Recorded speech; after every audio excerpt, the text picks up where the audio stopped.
Menos de 24 horas depois da confirmação de que ela não perderia o mandato, o ministro Alexandre de Moraes declarou essa votação um ato nulo. A decisão determina a cassação imediata da parlamentar presa na Itália e ainda dá um prazo de 48 horas para a posse do suplente no lugar dela. Moraes disse ainda que a anulação da sessão da Câmara se dá, abre aspas, por evidente inconstitucionalidade, presentes tanto o desrespeito aos princípios da legalidade, moralidade e impessoalidade, fecha aspas. O ministro chegou a lembrar outros casos de cassação, como o do deputado Paulo Maluf, na época que teve o mandato cassado pela mesa diretora um ano depois de ser condenado pelo Supremo Tribunal Federal.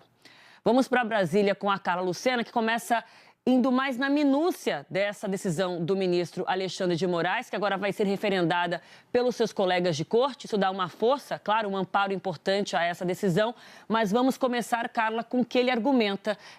quando fala, não valeu essa votação, é inconstitucional e vamos logo colocar um suplente no lugar da deputada condenada. Com você, Carla.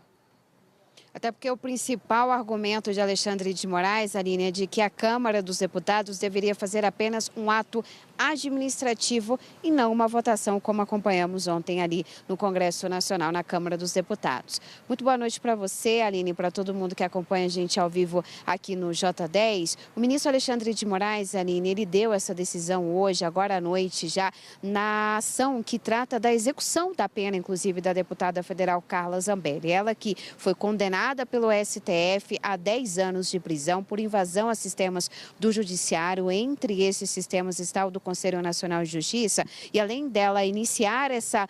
condenação no regime fechado, o que decidiu também o Supremo Tribunal Federal é que ela deveria perder o mandato de parlamentar. Pois bem, a gente acompanhou todo esse processo lá na Câmara dos Deputados, ao longo dos últimos meses, até porque o trânsito em julgado dessa ação foi em junho deste ano, então a gente está em dezembro, nos últimos 6 meses, e ontem, portanto, a Câmara decidiu manter o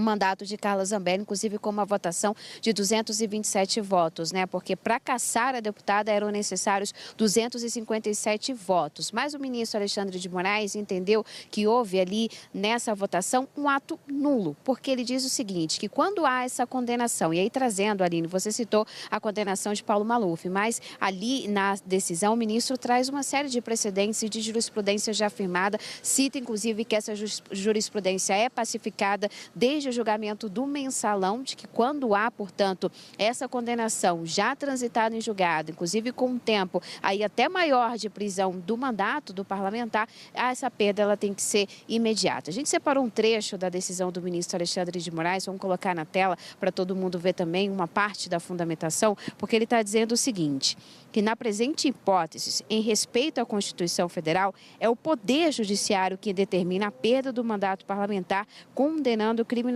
com trânsito em julgado, cabendo à mesa da Câmara dos Deputados, nos termos, aí cito o artigo 55 da Constituição, tão somente, aí ele coloca em caixa alta, declarar a perda do mandato, ou seja, editar ato administrativo vinculado. Portanto, o ministro Alexandre de Moraes, entendendo que houve sim uma violação ao que diz a Constituição, não deveria, entendimento de Alexandre de Moraes, ter uma votação para a manutenção ou não do mandato de Carla Zambelli, considerando que agora, por decisão do Judiciário, ela perde esse mandato. A decisão individual do ministro Alexandre de Moraes vai entrar em plenário virtual amanhã, a partir de 11 horas da manhã,